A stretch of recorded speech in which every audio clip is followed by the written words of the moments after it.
പ്യാരെ ദോസ്തോ ആദാബ്. എജുപോർട്ടിന്റെ പുതിയ ഒരു ക്ലാസ്സിലേക്ക് +1 എല്ലാ കുട്ടികൾക്കും സ്വാഗതം.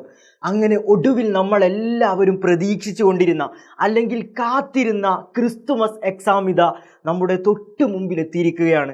പലർക്കും ആശങ്കയായിരിക്കും, എന്താണ് ഈ സമയത്ത് പഠിക്കുക, എങ്ങനെ നമുക്ക് കൂടുതൽ മാർക്ക് സ്കോർ ചെയ്യാം, ഇങ്ങനെയുള്ള പല ടെൻഷനും എല്ലാ ആളുകൾക്കും ഉണ്ടാവും. അതിനൊക്കെ ഒരു സൊല്യൂഷനുമായിട്ടാണ് എജുപോർട്ട് ഇത്തവണ നിങ്ങളുടെ മുമ്പിൽ എത്തിയിട്ടുള്ളത്. ഒന്നും പേടിക്കാനില്ല, ചെറിയ ചെറിയ ടിപ്സ്, അതും 1-2 മാർക്കിനുള്ള ക്വസ്റ്റ്യൻസ് അല്ല, മറിച്ച് 4 മാർക്കിനും അതുപോലെ 5 മാർക്കിനൊക്കെ ചോദിക്കുന്ന വലിയ വലിയ ക്വസ്റ്റ്യൻസും അതിൻ്റെ ആൻസേഴ്സുമായിട്ടാണ് ഇന്ന് നമ്മൾ വന്നിരിക്കുന്നത്. അതിൽ ഏറ്റവും കൂടുതൽ നമ്മളോട് ചോദിക്കുന്ന ഒരു ചോദ്യമാണ് സാഹിത്യ ശാഖകളെ കുറിച്ച്. നമുക്കറിയാം, ഉറുദു ഒരു സാഹിത്യ ഭാഷയാണ്, അതുപോലെ ഒരുപാട് സാഹിത്യം കൊണ്ട് സമ്പുഷ്ടമാക്കപ്പെട്ട ഒരു ഭാഷയാണ് ഉറുദു, അല്ലേ? ഒരുപാട് കാവ്യശാഖകൾ, ഗസലിനെ പോലെ അതുപോലെ റുബായിയെ പോലെ ഒട്ടേറെ കാവ്യശാഖകൾ അടങ്ങുന്ന ഒരു സമ്പുഷ്ടമായിട്ടുള്ള ഭാഷയാണ് ഉറുദു. ഇതിൽ നിന്നുള്ള നസമ്, ഗസല്, റുബായി, ഈ 3 കാവ്യശാഖകളെ കുറിച്ചും എക്സാമിന് ചോദിക്കാറുണ്ട്. 4, 5, 6 മാർക്കിനൊക്കെയാണ് സാധാരണ ചോദിക്കാറുള്ളത്. ആ ചോദ്യങ്ങൾക്ക് എങ്ങനെ ഉത്തരം എഴുതാമെന്നുള്ളതാണ് ഈ ഒരു ക്ലാസ്സിലൂടെ നോക്കാൻ പോകുന്നത്. നമ്മൾക്ക് ക്ലാസ്സിലേക്ക് പ്രവേശിക്കാം. കൂടുതലൊന്നും പറയുന്നില്ല. അസ്നാഫെ ഷാഇരി അഥവാ കാവ്യശാഖകൾ. +1 പഠിക്കാനുള്ളത് 3 കാവ്യശാഖകളാണ്. 1 ഗസലാണ്. നമുക്കറിയാം, ഉറുദു ഗസൽ കി ആബ്രു ഹേ എന്നാണ് പറയാ. അതായത് ഗസൽ എന്നുള്ളത് ഉറുദു കവിതയുടെ ആബ്രുവാണ് അഥവാ അഭിമാനമാണ്. അപ്പോൾ ഉറുദു സാഹിത്യ ശാഖയിൽ ഏറ്റവും പ്രധാനപ്പെട്ട ഒരു സാഹിത്യ ശാഖയാണ് ഗസൽ എന്നുള്ള സാഹിത്യ ശാഖ. അതുകൊണ്ട് തന്നെ എല്ലാ എക്സാമിനും പൊതുവെ ചോദിക്കാറുണ്ട്, ഗസൽ കെ ബാരെ മേം ബച്ചോ ഗസൽ കെ ബാരെ മേം ഏക് നോട്ട് ലിഖിയേ, ഗസലിനെ കുറിച്ച് ഒരു നോട്ട് തയ്യാറാക്കൂ. അപ്പോൾ ഗസലിനെ കുറിച്ച് നമുക്ക് കൃത്യമായിട്ടുള്ള ഒരു ധാരണ വേണം. അതുകൊണ്ട് തന്നെ ഇന്ന് നമ്മൾ നോക്കാൻ പോകുന്നത് ഗസലിനെ കുറിച്ച് എങ്ങനെ നോട്ട് എഴുതാം, ഗസലിനെ കുറിച്ച് എഴുതാവുന്ന നോട്ടുകളിൽ ഉൾപ്പെടുത്താവുന്ന ചെറിയ ചെറിയ പോയിന്റ്സ് ആണ് നമ്മൾ നോക്കാൻ പോകുന്നത്. ശ്രദ്ധിച്ചോ, നമ്മൾ ചോദ്യത്തിലേക്ക് പോവുകയാണ്. ഒന്നാമത്തത്, ഗസൽ കെ ബാരെ മേം നോട്ട് അഥവാ ഗസലിനെ കുറിച്ചുള്ള നോട്ട്. ഗസൽ ഉറുദു ഷാഇരി കി ഏക് ഖാസ് സിനുഫ് ഹെ. നമുക്കറിയാം, ഗസൽ ഉറുദു ഷാഇരി കി ഏക് ഖാസ് സിനുഫ് ഹെ. ഗസൽ എന്നുള്ളത് ഉറുദു കവിതയിലെ ഒരു ഖാസ് സിനുഫ് ആകുന്നു, പ്രധാനപ്പെട്ട ശാഖയാകുന്നു. അപ്പൊ നമുക്കിതെല്ലാത്തിലും എഴുതാം. റുബായിയെ കുറിച്ച് ചോദിക്കുകയാണ് എന്നുണ്ടെങ്കിൽ റുബായി ഉറുദു ഷാഇരി കി ഏക് ഖാസ് സിനുഫ് ഹെ, നസം ഉറുദു ഷാഇരി കി ഏക് ഖാസ് സിനുഫ് ഹെ, ഇങ്ങനെ നമുക്ക് എഴുതാവുന്നതാണ്. ഉറുദു കാവ്യശാഖയിലെ പ്രധാനപ്പെട്ട ഒരു ശാഖയാകുന്നു ഗസൽ. രണ്ടാമത്തത്, ഗസൽ ഉറുദു ഷാഇരി കി ആബ്രു ഹെ. ഞാൻ നേരത്തെ പറഞ്ഞു അല്ലേ, ഗസൽ എന്നുള്ളത് ഉറുദു കവിതയുടെ അഭിമാനമാകുന്നു. എങ്ങനെ എഴുതാം? ഗസൽ ഉറുദു ഷാഇരി കി ആബ്രു ഹെ. മൂന്നാമത്തത്, ഗസൽ ഇഷ്ക് കി കഹാനി ഹെ. ഗസൽ ഇഷ്ക് കി കഹാനി ഹെ. ഗസൽ എന്നുള്ളത്, ഗസലിന്റെ വിഷയം എപ്പോഴും പ്രണയമായിരിക്കും. അതുകൊണ്ട് നമുക്ക് പറയാം, ഗസൽ ഇഷ്ക് കി കഹാനി ഹെ. ഒരു പ്രയാസമില്ല, സിമ്പിൾ ആയിട്ടുള്ള പോയിന്റ്സുകളാണ് നമ്മൾ പറഞ്ഞു തരുന്നത്. ഈ പോയിന്റ്സ് പഠിച്ചിട്ട് അതുപോലെ എഴുതി വെച്ചാൽ മതി. ചൗത്ത പോയിന്റ്, 4ാമത്തെ പോയിന്റ്, ഗസൽ കെ പെഹലെ ഷിർ കോ മത്ല കഹത്തെ ഹെ. ഗസലിന്റെ ആദ്യത്തെ വരിക്ക് മത്ലഗ് എന്ന് പറയും. ഗസൽ കെ പെഹലെ ഷിർ കോ, ഗസലിന്റെ ആദ്യത്തെ വരിക്ക് പറയുന്ന പേരാണ് മത്ലഗ്, മത്ല കഹത്തെ ഹെ. അങ്ങനെയാണെങ്കിൽ ഗസലിന്റെ അവസാനത്തെ വരിക്കോ അതിനും ഒരു പേരുണ്ട്. എങ്ങനെ എഴുതാം? ഗസൽ കെ ആഖരി ഷിർ കോ, അവസാനത്തെ വരിക്ക് മഖ്ത കഹത്തെ ഹെ, മഖ്ത എന്ന് പറയും. ഇത് നിങ്ങൾക്ക് എഴുതാവുന്നതാണ്. അപ്പൊ 2 പോയിന്റ് സിമ്പിൾ ആയിട്ട് നോക്ക്. ഗസൽ കെ പെഹലെ ഷിർ കോ മത്ല കഹത്തെ ഹെ, ഗസലിന്റെ ആദ്യത്തെ വരിക്ക് മത്ലഗ് എന്ന് പറയും. ഗസൽ കെ ആഖരി ഷിർ കോ മഖ്ത കഹ്തേ ഹെ, ഗസലിന്റെ അവസാനത്തെ വരിക്ക് മഖ്ത എന്ന് പറയും. ഇനി നോക്കൂ അടുത്ത പോയിന്റ്, ഗസൽ കെ ആഖിരി ശിഅർ മേം, ഗസൽ കെ ആഖിരി ശിഅർ മേം, ഗസലിന്റെ അവസാനത്തെ വരിയിൽ ഷായിർ കാ നാം ഹോത്തേ ഹെ, ഷായിറിന്റെ പേരുണ്ടായിരിക്കും. അപ്പൊ ഗസലിന്റെ ഒരു പ്രത്യേകതയാണ്, ഗസലിന്റെ അവസാനത്തെ വരിയിൽ എന്തുണ്ടാവും? ഷായിർ കാ നാം ഹോത്തേ ഹെ, അത് എഴുതിയിട്ടുള്ള കവിയുടെ പേര് അതിൽ നമുക്ക് കാണാൻ പറ്റും. ഇനി എഴുതാം, ഗാലിബ്, മീർ, മുഅ്മിൻ വഗൈറ മഷ്ഹൂർ ഗസൽ ഗോ ശുഅറാ ഹെ. ആരൊക്കെയാണ്? ഗാലിബ്, മീർ, മുഅ്മിൻ, ഇവരെല്ലാം പ്രശസ്തരായ ഗസൽ ഗോ ഷായിർ ഹെ, ഗസൽ എഴുതുന്ന കവികളാണ്. വളരെ സിമ്പിൾ ആയിട്ടുള്ള ഒരു നോട്ടാണ് ഇപ്പം നിങ്ങൾക്ക് പറഞ്ഞു തന്നിട്ടുള്ളത്. വലിയ ടഫൊന്നുമില്ല, വളരെ സിമ്പിൾ ആയിട്ടുള്ള അല്ലേ. ഗസൽ ഉറുദു ഷായിരിയിലെ ഒരു സിനിഫാകുന്നു. ഗസൽ ഉറുദു ഷായിരി കി ആബ്രൂ ഹെ, ഗസൽ ഇഷ്ക് കി കഹാനി ഹെ, ഗസൽ കെ പെഹലെ ഷിർ കോ മത്ല കഹത്തെ ഹെ, ഗസൽ കെ ആഖിരി ഷിർ കോ മഖ്ത കഹത്തെ ഹെ, ആഖിരി ഷിർ മേ ഷായിർ കാ നാം ഹോത്തെ ഹെ. ആയടാ, ഇത്ര എഴുതിയാൽ ഗസലിനെ കുറിച്ചുള്ള നോട്ടായി. അപ്പോൾ വളരെ സിമ്പിളായിട്ട് നമുക്ക് സ്കോർ ചെയ്യാൻ പറ്റുന്ന ഒരു ചോദ്യമായിരിക്കും ഗസലിനെ കുറിച്ച് നോട്ട് എഴുതുക. ഇനി നോക്കിക്കോ, ഇതിൽ നിന്നും 1 മാർക്കിനോ 2 മാർക്കിനോ ചോദിക്കുന്ന ചെറിയ ചോദ്യം ഉണ്ടാവും. എങ്ങനെയാ ചോദിക്കുക? ഗസൽ എഴുതുന്ന ആളുകളുമുണ്ട്, പാടുന്ന ആളുകളുമുണ്ട്. അത് നമ്മൾ പഠിക്കണം. അതെങ്ങനെ പഠിക്കണം? ഗസൽ പാടുന്ന ആളുകളും എഴുതുന്ന ആളുകളും ചിലപ്പോൾ അങ്ങോട്ടും ഇങ്ങോട്ടും മാറിപ്പോവാറുണ്ട്. അങ്ങനെ മാറരുത്. ഗസൽ ഗോ ശുഅറാ എന്ന് പറഞ്ഞാൽ ഗസൽ എഴുതുന്ന ആളുകളാണ്. ഗസൽ ഗോ ശുഅറാ എന്താ പറയാ? ഗസൽ ഗോ ശുഅറാ. എന്നാൽ ഗസൽ പാടുന്ന ആളുകൾക്ക് ഗസൽ ഗോ ശുഅറാ എന്നല്ല പറയാ, ഗസൽ ഗലോഗാർ എന്നാ പറയാ. ഗസൽ ഗലോഗാർ നിങ്ങൾക്ക് അറിയുന്നതായിരിക്കും. ഗസൽ ഗലോഗാർ എന്ന് പറഞ്ഞാൽ പാടുന്ന ആളുകളാണ്. ഗസൽ ഗോ ശുഅറാ എന്ന് പറഞ്ഞാൽ എഴുതുന്ന ആളുകളാണ്. എഴുതുന്ന ആളുകളിൽ പെട്ടതാണ് ഗസൽ ഗോ ശുഅറാകളിൽ അഥവാ എഴുതുന്ന ആളുകളിൽ പെട്ടതാണ് മിർസ ഗാലിബ്. നമ്മൾക്ക് എല്ലാവർക്കും അറിയാം, ഉറുദുവിലെ അതിപ്രശസ്തനായ ഒരു ഗസൽ എഴുത്തുകാരനാണ് മിർസ ഗാലിബ്. മീർ തഖി മീർ, ബഹാദൂർ ഷാ ജഫർ, ഹസ്രത്ത് മോഹാനി, മുഹമ്മദ് കുലി കുത്തുബ് ഷാ, ഇവരൊക്കെ ഉറുദുവിലെ അതിപ്രശസ്തരായ ഗസൽ എഴുത്തുകാരാണ്. ഇവർ എഴുതിയിട്ടുള്ള ഗസലുകളാണ് നമ്മൾ പലപ്പോഴും പാടാറുള്ളത്. ഇനി ഗസൽ പാടുന്നത് ആരായിരിക്കും? ഗസൽ ഗലോഗാർ. അത് നമുക്ക് നോക്കാം. ഗസൽ ഗലോഗാർ പാടുന്ന ആളുകൾ, ഒന്ന് മെഹദി ഹസൻ. മെഹദി ഹസൻ അറിയപ്പെട്ട ഒരു ഗസൽ പാട്ടുകാരനാണ്. പിന്നെയോ ഗുലാം അലി. ഗുലാം അലി ഗസലിലെ ഒരു ചക്രവർത്തി അല്ലേ, ഗസലിലെ അതിപ്രശസ്തനായ ഒരു പാട്ടുകാരനാണ് ഗുലാം അലി. അതുപോലെ മുഹമ്മദ് റഫി അല്ലേ, റാഫി എന്നൊക്കെ നമ്മൾ പറയാറുണ്ട്. ഉമ്പായിനെ നമുക്കറിയാം അല്ലേ, മലയാളിയാണ്. അതുപോലെ അറിയപ്പെട്ട ഒരു ഗസൽ പാട്ടുകാരനാണ് ഉമ്പായി. അതുപോലെ പങ്കജുദാസ്, ഈ അടുത്ത് നമ്മളോട് വിട പറഞ്ഞ പങ്കജുദാസ്, ഇവരെല്ലാം അറിയപ്പെട്ട ഗസൽ പാടുന്ന ആളുകളാണ്. അപ്പോൾ ഇത്രയും ചോദ്യങ്ങൾ ഗസലിൽ നിന്നും നമുക്ക് പ്രതീക്ഷിക്കാവുന്നതാണ്. അഗല സവാൽ, അടുത്ത ചോദ്യം റുബായി. നമുക്കറിയാം റുബായി നമ്മുടെ പാഠഭാഗത്ത് പഠിക്കാനുള്ളതാണ്. റുബായി അല്ലേ, റുബായി എന്ന ആ ഒരു വാക്കിൽ തന്നെയുണ്ട് എന്താണ് റുബായി, റുബായിയുടെ പ്രത്യേകതകൾ എന്താണ്, ഇതൊക്കെ ആ പേരിൽ തന്നെയുണ്ട്. റുബായി എന്ന് പറഞ്ഞാൽ തന്നെ നമുക്കറിയാം അറബിയിൽ എണ്ണും നമ്മൾ വാഹിദ്, ഇസ്നാനി, സലാസ, അർബ. ഈ അർബയിൽ നിന്നാണ് റുബായി എന്ന വാക്കുണ്ടായിട്ടുള്ളത്. എന്താ അർബ എന്ന് പറഞ്ഞാൽ 4 അല്ലേ. അപ്പൊ റുബായി എന്ന് പറഞ്ഞു കഴിഞ്ഞാൽ 4 വരിയുള്ള കവിതക്കാണ് റുബായി എന്ന് പറയാ. 4 വരിയുള്ള കവിത ഇങ്ങനെ ആലോചിച്ച് വെച്ചാൽ മതി. അഥവാ കൺഫ്യൂസഡ് ആയാൽ നിങ്ങൾ എക്സാം ഹാളിൽ നിന്ന് അറബിയിൽ ഒന്ന് എണ്ണി നോക്കുക. വാഹിദ്, ഇസ്നാനി, സലാസ, അർബ, 4. അപ്പോ 4 മിസ്രായം വാലി നസം കോ റുബായി കഹത്തെ ഹെ. 4 വരിയുള്ള കവിതക്കാണ് റുബായി എന്ന് പറയാ. നമുക്ക് നോക്കാം എന്താണ് റുബായി. 4 മിസ്രെ വാലി മുഖ്തസർ നസം കോ റുബായി കഹത്തെ ഹെ. ചിലപ്പോൾ 1 വേർഡിനൊക്കെ 1 മാർക്കിന് ചോദിക്കാറുണ്ട് റുബായി ക്യാ ഹെ. നമുക്ക് ഒറ്റ വേർഡിൽ എഴുതണം. എങ്ങനെ എഴുതാം? 4 മിസ്രെ വാലി നസം കോ റുബായി കഹത്തെ ഹെ. 4 വരിയുള്ള കവിതക്ക് റുബായി എന്ന് പറയും. എങ്ങനെ പറയും? 4 മിസ്രെ വാലി നസം കോ റുബായി കഹത്തെ ഹെ. ഇനിയോ ഇസ്കോ ദോ ബൈത്തി ബി കഹാ ജാത്താ ഹെ, ഇതിന് ദോ ബൈത്തി എന്നും പറയും. റുബായിയുടെ മറ്റൊരു പേരാണ് എന്ത്? ദോ ബൈത്തി എന്നുള്ളത്. അപ്പം അതും ചോദിക്കാറുണ്ട്. റുബായി ക ദൂസരാ നാം ക്യാ ഹെ, റുബായിയുടെ മറ്റൊരു പേരെന്ത് എന്ന് ചോദിക്കും. റുബായി ക ദൂസരാ നാം ദോ ബൈത്തി ഹെ, റുബായിയുടെ മറ്റൊരു പേരാണ് ദോ ബൈത്തി എന്നുള്ളത്. അതും നിങ്ങൾക്ക് എഴുതാവുന്നതാണ്. रुबाई में 4 മിസ്റാओं में एक മുക്കമ്മൽ മസ്മൂൻ അദാ കിയാ ജാതാ ഹെ.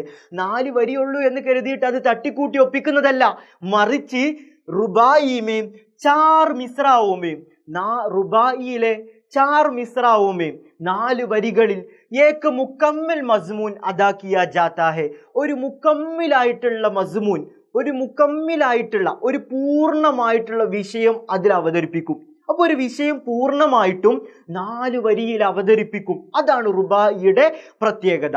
ഇനി ഇസ്ക പെഹല ദൂസര और चौथा മിസ്ര ഹം കാഫിയ और ഹം റദീഫ് ഹോത്തെ ഹെ. നോക്കിക്കോ, റുബായിയുടെ ഒരു പ്രത്യേകതയാണ്. റുബായിയെ കുറിച്ച് അധിക ക്വസ്റ്റ്യൻ പേപ്പേഴ്സിലും ചോദ്യം കാണാറുണ്ട്. നോക്കിക്കോ, റുബായിയുടെ ഒരു പ്രത്യേകതയാണ് ഇസ്ക പെഹല. 4 വരിയാണ് ഉണ്ടാവുക അല്ലെ, 4 വരിയാണ് ഉണ്ടാവുക. ഇതുപോലെ 4 വരി ഉണ്ടാവും. അതിൽ പെഹല ഒന്നാമത്തെയും, ദൂസര രണ്ടാമത്തെയും, തീസര ഇല്ല, മൂന്നാമത്തതില്ല, ചൗത്ത നാലാമത്തതും. നോക്കിക്കോ, ഒന്നാമത്തതും രണ്ടാമത്തതും നാലാമത്തെ വരി, ഇങ്ങനെ 3 മാത്രം ഒഴിവായി. ഈ 3 വരികളിൽ, അതായത് 1, 3, 4, ഈ വരികളിലെല്ലാം കാഫിയയും റദീഫും ഉണ്ടാവും. കാഫിയ എന്താണ്, റദീഫ് എന്താണ് എന്ന് അറിയാത്തവരായിട്ട് ആരും ഉണ്ടാവില്ല അല്ലെ.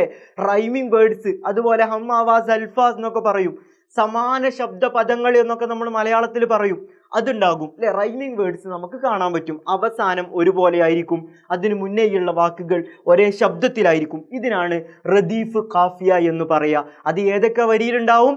പെഹല, ദൂസര और ചൗത്ത, ഈ 3 വരികളിലും നമുക്ക് ഹം കാഫിയ और ഹം റദീഫ് ഹോത്തെ ഹെ, റദീഫും കാഫിയയും ഉണ്ടായിരിക്കും. റുബായി കാ ചൗത്ത മിസ്രെ ബഹുത്ത് അഹം ഹെ. ഇനി വളരെ പ്രധാനപ്പെട്ട ഒരു കാര്യമാണ് റുബായി കാ ചൗത്ത മിസ്രെ, റുബായിയുടെ 4ാമത്തെ വരി ബഹുത്ത് അഹം ഹെ, വളരെ പ്രധാനപ്പെട്ട വരിയായിരിക്കും. അതായത് അവസാനത്തെ വരി ബഹുത്ത് അഹം ഹെ. റുബായിയിലെ ഏറ്റവും ഇമ്പോർട്ടൻ്റ് ആയിട്ടുള്ള വരി ഏതാണ്? ചൗത്ത, 4ാമത്തെ മിസ്ര വരിയാണ് ബഹുത്ത് അഹം. ഇനി പ്രധാനപ്പെട്ട ഗസൽ എഴുത്തുകാരാണ് ഹാലി, അനീസ്, ദബീർ വഗൈറ ഉറുദു കെ മഷ്ഹൂർ റുബായി ഗോ ശുഅറാ ഹെ.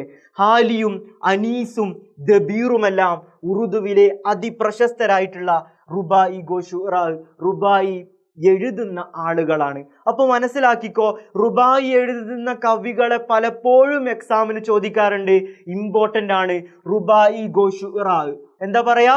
ഗസൽ ഗോ ശുഅറാ എന്ന് പറഞ്ഞാൽ നമ്മൾ പറഞ്ഞു ഗസൽ എഴുതുന്ന ആളുകൾ. അതുപോലെ റുബായി ഗോ ശുഅറാ എന്ന് പറഞ്ഞു കഴിഞ്ഞാൽ റുബായി എഴുതുന്ന ആളുകൾ ആരൊക്കെയാടാ? ഫിറാഖ് ഗോരഖ്പൂരി. നമുക്കറിയാം ഫിറാഖ് ഗോരഖ്പൂരിക്ക് വേറെ ഒരു പ്രത്യേകത കൂടിയുണ്ട് കേട്ടോ. ഉറുദുവിലെ ജ്ഞാനപീഠം അവാർഡ് കിട്ടിയിട്ടുള്ള ഒരു കവി കൂടിയാണ് ആര്? ഫിറാഖ് ഗോരഖ്പൂരി. ഈ കവിയും എന്താണ്? റുബായി എഴുതുന്ന ഒരു കവിയാണ്. പിന്നെ ഹാലിയുടെ ഫുൾ നെയിം നിങ്ങൾക്ക് അറിയായിരിക്കും. മുൻ ക്ലാസ്സുകളിലൊക്കെ ഹാലിയുടെ കവിതകളൊക്കെ നമ്മൾ പഠിച്ചിട്ടുണ്ട് അല്ലേ. അൽതാഫ് ഹുസൈൻ ഹാലി, അദ്ദേഹവും ഉറുദുവിലെ റുബായി എഴുത്തുകാരനാണ്. അനീസും ഉറുദുവിലെ റുബായി എഴുതുന്ന ആളാണ്. ദബീർ റുബായി എഴുതുന്ന ആളാണ്. അംജദ് ഹൈദരാബാദി അഥവാ അംജദ് എന്ന് നിങ്ങൾ എഴുതി വെച്ചാൽ മതി, റുബായി എഴുതുന്ന ആളുകളാണ്. അപ്പോൾ ഫിറാഖ്, അനീസ്, അതുപോലെ ദബീർ, അംജദ്, ഹാലി ഇവരെല്ലാം ഉറുദുവിലെ അതിപ്രശസ്തരായ റുബായി എഴുത്തുകാരാണ്.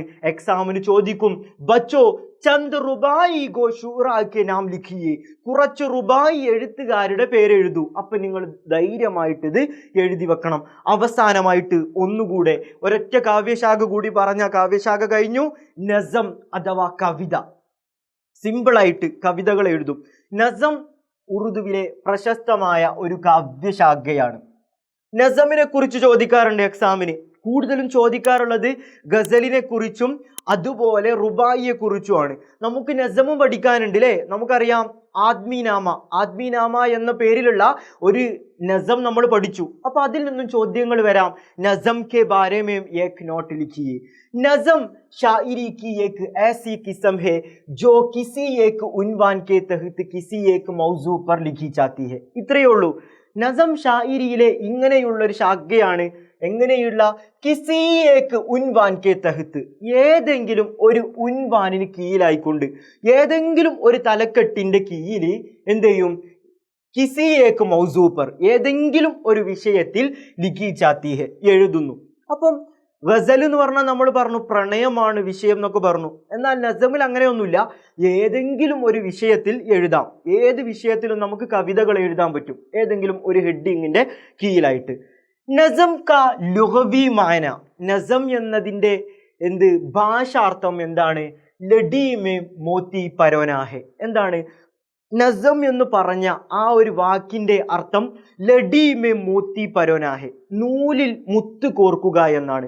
നസം എന്ന ഈ ഒരു വാക്കിന്റെ അർത്ഥം എന്താണ്? നസം എന്ന് പറഞ്ഞാൽ ആ ഒരു വാക്കിനൊരു അർത്ഥം ഉണ്ടാവുമല്ലോ. ഇപ്പൊ നമുക്കറിയാം, നമ്മുടെ പേരിന്റെ പേര് റഊഫ് എന്നാണ്. റഊഫ് എന്ന വാക്കിനൊരു അർത്ഥം ഉണ്ടാകും അല്ലേ. അതുപോലെ നസം എന്ന വാക്കിന്റെ അർത്ഥം ലഡി മേ മോത്തി പരോന, അഥവാ നൂലിൽ മുത്ത് കോർക്കുക എന്നാണ്. നസം കോ ഏക് മർക്കസി ഖയാൽ ഹോത്താ ഹെ. നസമിന്റെ ഒരു പ്രത്യേകതയാണ് നസം മേ ഏക് മർക്കസി ഖയാൽ ഹോത്താ ഹെ. നസമിൽ ഒരു കേന്ദ്ര ചിന്തയുണ്ടായിരിക്കും. മർക്കസി ഖയാൽ ഹോത്താ ഹെ. നസം മേ ഏക് മർക്കസി ഖയാൽ ഹോത്താ ഹെ, ഒരു കേന്ദ്ര ചിന്ത എന്തിലുണ്ടാകും? അതായത് ഒരു വിഷയം ഉണ്ടാകും. ഇപ്പൊ നമുക്കറിയാം ആദ്മീനാമ എന്ന് പറഞ്ഞതിന്റെ വിഷയം, അതിൽ പറയുന്നത് എന്താണ്? ഇൻസാനിയത്ത്, മനുഷ്യത്വം അല്ലെ, മനുഷ്യന്റെ വ്യത്യസ്ത രീതികളെ കുറിച്ചാണ് അതിൽ പറയുന്നത്. അപ്പൊ ഇങ്ങനെ ഒരു വിഷയത്തെ ആസ്പദമാക്കിയിട്ടായിരിക്കും ഓരോ കവിതയും എഴുതപ്പെടുന്നത്. നോക്കിക്കോ, നസം ജിന്ദഗി കെ കിസി ബി മൗസൂ പർ കഹി ജാതി ഹെ. അതായത് കവിത ജീവിതത്തിലെ ഏതെങ്കിലും കിസി ബി മൗസൂ പർ, ഏതെങ്കിലും ഒരു വിഷയത്തിൽ എന്ത് ചെയ്യുന്നു? ലിഖി ജാതി ഹെ അല്ലെങ്കിൽ കഹി ജാതി ഹെ, എഴുതപ്പെടുന്നു. ഇസ്മേ ഹൈഅത്ത് കി കോയി പാപ് കൈദ് നഹി, അതിൽ ഒരു ഘടനയുടെ ആവശ്യമൊന്നുമില്ല.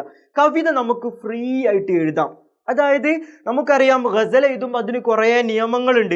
കാഫിയ വേണം, റദീഫ് വേണം, റുബായിക എഴുതണമെങ്കിലും കുറേ നിയമങ്ങളുണ്ട്. പക്ഷെ നസമിൽ അങ്ങനെയൊന്നുമില്ല.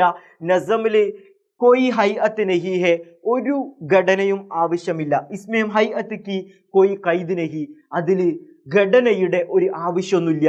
എങ്ങനെയും നമുക്ക് എഴുതാം. ഫ്രീ ആയിട്ട് നമുക്ക് ഒരു വിഷയത്തിൽ എഴുതാവുന്ന സാധനമാണ് നസം. അതിൽ എന്ത് വേണം? മർക്കസി ഖയാൽ ഹോത്താ ഹെ, ഒരു കേന്ദ്ര ചിന്ത വേണം. നസീർ അക്ബർ ആബാദി, നമുക്കറിയാം, നമ്മൾ പഠിച്ചിട്ടുള്ള ഒരു കവിയാണ് നസീർ അക്ബർ ആബാദി. ആത്മീനാമയൊക്കെ എഴുതിയിട്ടുള്ള നസീർ അക്ബർ ആബാദി, അൽതാഫ് ഹുസൈൻ ഹാലി, അക്ബർ അലഹാബാദി, അല്ലാമ മുഹമ്മദ് ഇക്ബാൽ, ജോഷ് മലിഹാബാദി, ഫൈസ് അഹമ്മദ് ഫൈസ്, ഇവരെയൊക്കെ നമുക്ക് അറിയുന്ന കവികളാണ് അല്ലെ. ഈ കവികളൊക്കെ എന്താണ്? ബഡേ ഷായിറോ മേ സേ ഹെ, Urdu K Bade ഷായിറോ may say ഹെ. അവരൊക്കെ ഉറുദുവിലെ അതിപ്രശസ്തരായ എഴുത്തുകാരാകുന്നു. നമ്മൾ അറിയുന്ന കവികളാണ്. അല്ലാമ മുഹമ്മദ് ഇക്ബാൽ, നസീർ അക്ബർ ആബാദി, അൽതാഫ് ഹുസൈൻ ഹാലി, അവരൊക്കെ എന്താണ്?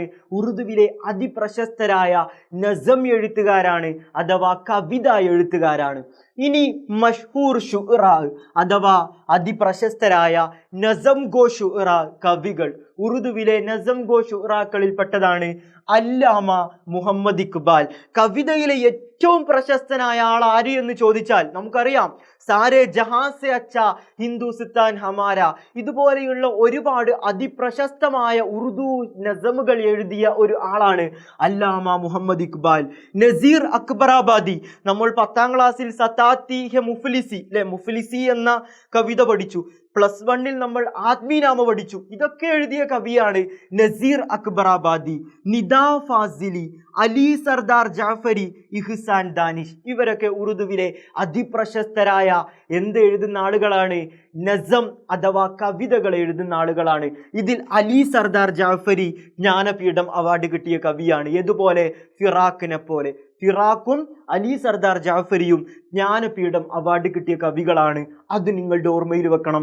1 മാർക്കിന് ചോദിക്കും ജ്ഞാനപീഠം, അല്ലെങ്കിൽ 2 മാർക്കിന് ചോദിക്കും ജ്ഞാനപീഠം അവാർഡ് കിട്ടിയ കവിയുടെ പേര് എഴുതൂ എന്ന് പറയും. അപ്പൊ നിങ്ങൾ എഴുതി വെക്കണം അലി സർദാർ ജാഫരി, ഫിറാഖ് ഗോരഖ്പൂരി. മക്കളെ 3 കാര്യങ്ങൾ, ഇമ്പോർട്ടൻ്റ് ആയിട്ടുള്ള 3 കാര്യങ്ങളാണെന്ന് നമ്മൾ ചർച്ച ചെയ്തത്. 1 ഗസലാണ്. ഗസൽ എന്താണ്, ഗസലിനെ കുറിച്ചുള്ള കാര്യങ്ങളൊക്കെ നമ്മൾ ചർച്ച ചെയ്തു കഴിഞ്ഞു. 2ാമത്തത് റുബായിയാണ്. റുബായിയുടെ പ്രത്യേകതകളും കാര്യങ്ങളൊക്കെ നമ്മൾ ചർച്ച ചെയ്തു. അവസാനമായിട്ട് നസമാണ്. നസമിലെ പ്രത്യേകതകളും അതുപോലെ നസമിന്റെ കാര്യങ്ങളും നമ്മൾ പഠിച്ചു കഴിഞ്ഞു. ഇതിൽ 3 നമുക്ക് എക്സാമിന് ചോദിക്കുന്നതാണ്. കൃത്യമായിട്ട് പഠിക്കുക. തീർച്ചയായിട്ടും ഇത് നിങ്ങൾക്ക് എക്സാമിന് ഉപകാരപ്പെടും എന്നുള്ളതിൽ സംശയമില്ല. തീർച്ചയായിട്ടും നിങ്ങൾ പഠിക്കുമെന്ന വിശ്വാസത്തോടെ ഈ വീഡിയോ നിർത്തുകയാണ്. അടുത്തൊരു വീഡിയോയിലൂടെ മറ്റു ചോദ്യങ്ങളുമായിട്ട് നമുക്ക് വീണ്ടും കാണാം. അതുവരെ എല്ലാവർക്കും നല്ലൊരു ദിവസം നേർന്നുകൊണ്ട് വീഡിയോ നിർത്തുന്നു. ഖുദാ ഹാഫീസ്. ശുക്രിയ.